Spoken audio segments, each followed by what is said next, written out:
भोपाल में गौशाला की जमीन को लेकर विवाद सामने आया है। गौशाला की भूमि पूजन के बाद दो समुदाय आमने सामने आ गए। मुस्लिमों ने कब्रिस्तान की जमीन बताते हुए हंगामा कर दिया। कब्रिस्तान के नाम पर अवैध कब्जा किया गया है, यह कहना है हिंदू पक्ष का, और इसी को लेकर मामला बढ़ता गया। बीजेपी विधायक रामेश्वर शर्मा ने गौशाला की भूमि की पूजन किया है।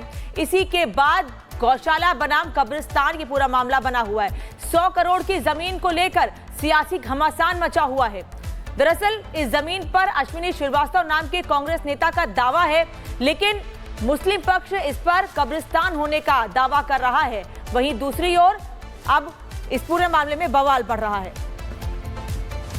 मध्य प्रदेश की राजधानी भोपाल में ये वो जगह है, कोलार इलाके की करोड़ों की ये जमीन है और इसी जमीन पर गौशाला वर्सेस कब्रिस्तान की जंग छिड़ गई है। यहाँ पर हाल ही में बीजेपी विधायक रामेश्वर शर्मा ने भूमि पूजन किया। उनका कहना है कि यहाँ पर हाईटेक गौशाला बनाएंगे। वहीं ऑल इंडिया मुस्लिम त्योहार कमेटी और तमाम जो मुस्लिम संगठन है, उनका ये कहना है कि ये जो जगह है ये सालों से कब्रिस्तान है और वक्फ बोर्ड में ये कब्रिस्तान के नाम से दर्ज है।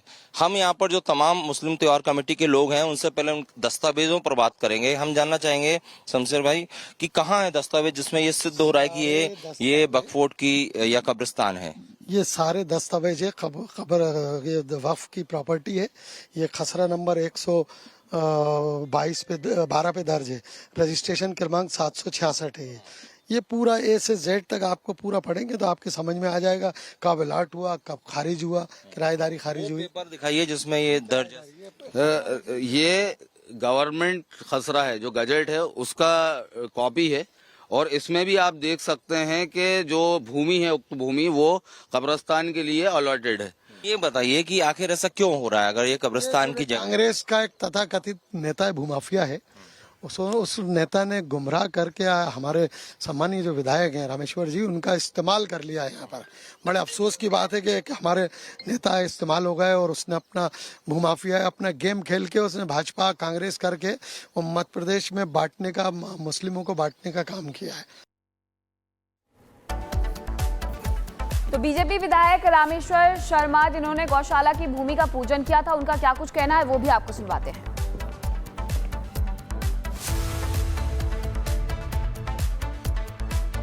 कि मेरे को ये जमीन अलॉट है और यहाँ मैं गौशाला बनाना चाहता हूँ, निःशुल्क, किसी से लूंगा नहीं और गौ माता की सेवा करूंगा और चिकित्सा भी गौ माता की करूंगा।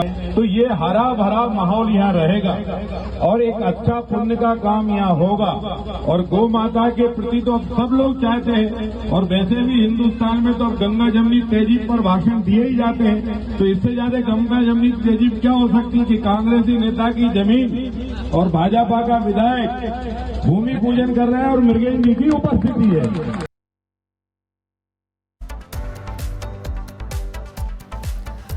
तो जमीन की जंग और सियासी रंग दोनों ही देखने को मिल रहे हैं। एक तरफ पूजा की गई थी गौशाला बनाने के लिए, दूसरी तरफ इस पर यह दावा किया जा रहा है कि ये जमीन उनकी है। अब इसी पूरे मामले को लेकर के कहीं ना कहीं सियासत भी शुरू हो गई है और आगे जांच भी की जाएगी। वहीं दिल्ली फिर से एक बार आग में झुलसी है और इस बार रिठाला में फैक्ट्री बन गई है मौत का गोदाम। सवाल यह है कि क्या इस इमारत को कभी फायर सेफ्टी का सर्टिफिकेट मिला भी था? क्या मजदूरों की जान की कीमत सिर्फ मजदूरी है? क्या सिस्टम की नाकामी फिर से 4 जिंदगियों पर भारी पड़ गई है?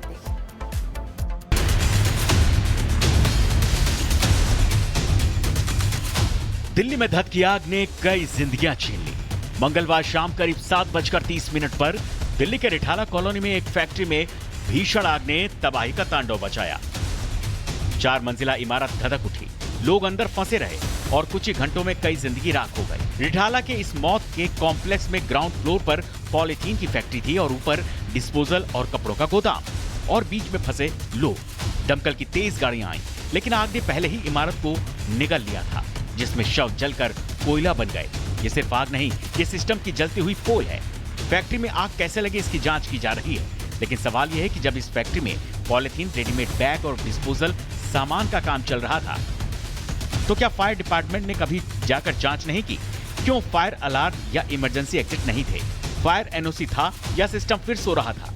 क्या रेंट एग्रीमेंट के नाम पर कानून की आंखों में धूल झोंकी जा रही थी?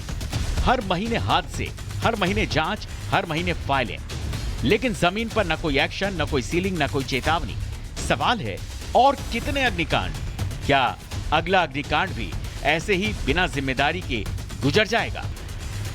Bureau report, Republic Bharat. Jammu के तवी नदी से एक तस्वीर आज सामने आई। दरअसल एक व्यक्ति बीच नदी में फंस गया। हालांकि प्रशासन ने पहले अलर्ट जारी किया था वहां नहीं जाने को लेकर, लेकिन जैसे ये व्यक्ति वहां पर फंसा, लोगों की सांसें फूल गईं। प्रशासन को जानकारी दी गई, एसडीआरएफ की टीम मौके पर पहुंची और इस व्यक्ति का बमुश्किल रेस्क्यू किया गया। ये तस्वीर इस वक्त आप देख रहे हैं कि कैसे इसका रेस्क्यू किया गया।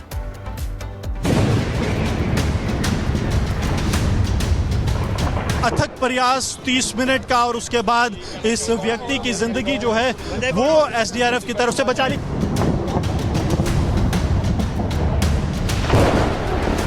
मॉनसून आया, लेकिन अपने साथ कहीं राहत तो कहीं आफत लाया। बाढ़ और बारिश की तस्वीरें अलग अलग जगह से डराने वाली आ रही हैं। जम्मू में तेज हो रही बारिश और पहाड़ी क्षेत्र एक शख्स के लिए जीवन और मृत्यु का सबब बन गया। दरअसल मूसलाधार बारिश की वजह से तावी नदी का जलस्तर बढ़ना शुरू हो गया और ये शख्स नदी के बीचों बीच फंस गया। इसके बाद एसडीआरएफ की टीम वहां पहुंची और ऑपरेशन जिंदगी के तहत 30 मिनट में उसका रेस्क्यू कर लिया गया। ये व्यक्ति जो है इसे अब रेस्क्यू करवा लिया गया है। 30 से 35 मिनट का समय इसमें पूरे ऑपरेशन को अंजाम देना एसडीआरएफ की टीम्स यहाँ पर अंजाम दे रही है। अथक प्रयास 30 मिनट का, और उसके बाद इस व्यक्ति की जिंदगी जो है वो एसडीआरएफ की तरफ से बचा ली। गौरव से कहूँगा यहाँ पर आए। ये व्यक्ति जो है ये अब कहीं ना कहीं इसे जो है चेहरे पर सुकून जो है वो आपको देखने को यहाँ पर मिलेगा। सोचिए, रेस्क्यू से पहले कि ये 30 मिनट इस शख्स के लिए कितने मुश्किल भरे रहे होंगे। देखिए इन तस्वीरों को, ये तस्वीरें डराने वाली हैं। हर किसी की सांसें अटकी हुई हैं क्योंकि ये शख्स तेज बहाव के बीच फंस गया है। रस्सी की मदद से युवक ने पुल के नीचे जहां जलस्तर कम था वहां शरण ली। फिर इस शख्स ने गुजर रहे लोगों को मदद का इशारा किया, जिन्होंने घटना के बारे में पुलिस को बताया। सूचना मिलने के बाद मौके पर पहुंची पुलिस ने तुरंत एसडीआरएफ यानी स्टेट डिजास्टर रिस्पॉन्स फोर्स के जवानों को मौके पर बुला लिया। ये जवान उसके लिए देवदूत बनकर आए और तेज गति से रेस्क्यू ऑपरेशन चलाकर उसको बचा लिया गया। तकरीबन 30 मिनट का पूरा ऑपरेशन, और 30 मिनट के ऑपरेशन में एसडीआरएफ की टीम्स ने जो है इस व्यक्ति को यहाँ से बाहर निकाला। ये एसडीआरएफ का वो जवान जिसने कि इस व्यक्ति को यहाँ से रेस्क्यू करवाया, कहीं ना कहीं एक जीवन जो है वो इस व्यक्ति को दिया गया है एसडीआरएफ के इस जवान की तरफ से। इन 3 तस्वीरों में आप समझ पाएंगे कि कैसे ऑपरेशन जिंदगी सफल रहा। मौत को सामने देखकर अच्छों के होश फाख्ता हो जाते हैं, लेकिन ये शख्स डटा रहा और खड़ा रहा नदी के तेज होते बहाव के बीच। पहाड़ी क्षेत्र होने की वजह से एसडीआरएफ के जवानों ने पहले मुआयना किया, फिर रोप लैडर का इस्तेमाल करके उस शख्स को बाहर निकाला गया और मेडिकल के लिए भेज दिया गया। उसकी लाइफलाइन बनकर आए एसडीआरएफ के जवानों की आंखों में भी सफल ऑपरेशन की चमक थी, वहीं उस शख्स की आंखें नम। Bureau report, Republic Bharat.